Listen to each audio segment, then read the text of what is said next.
என்னங்க, கதைனா உங்களுக்கு ரொம்ப பிடிக்குமா? வாங்களேன், ஒரு குட்டி கதைய பாத்திரலாம். ஒரு முறை ஒரு சிறுவன் ஏசப்பா கிட்ட கேட்டானா, நான் சோகமா இருக்கும் போதோ, என் வாழ்க்கையில எல்லாம் தவறா நடக்கும் போதோ, நான் ஏன் கடவுளுக்கு நன்றி சொல்லணும்?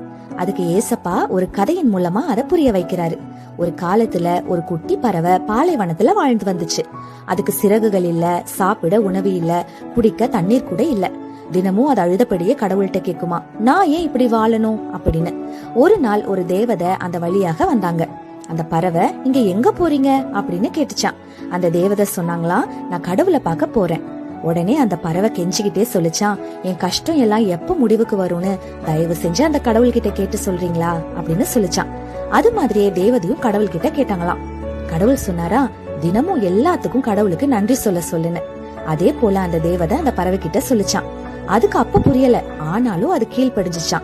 சூரியன் அத சிறகுகளை சுட்டெரிக்கும் போது கடவுளுக்கு நன்றி சொல்லுமா, பசியாக இருக்கும் போது கடவுளுக்கு நன்றி சொல்லுமா, அழுகும் போதெல்லாம் கடவுளுக்கு நன்றி சொல்லுமா. மெல்ல மெல்ல பாலைவனத்துல தண்ணீர் வர ஆரம்பிச்சிச்சு. பாலைவனத்துல பூக்களும் பூக்க தொடங்குச்சு. அந்த பறவையும் ஹாப்பியா அங்க வாழ ஸ்டார்ட் பண்ணிடுச்சுங்க. அந்த பறவையோட இதயத்தை மாற்றும் போது அதோட வாழ்க்கையும் சேர்ந்து மாறிச்சு. பாத்தீங்களா?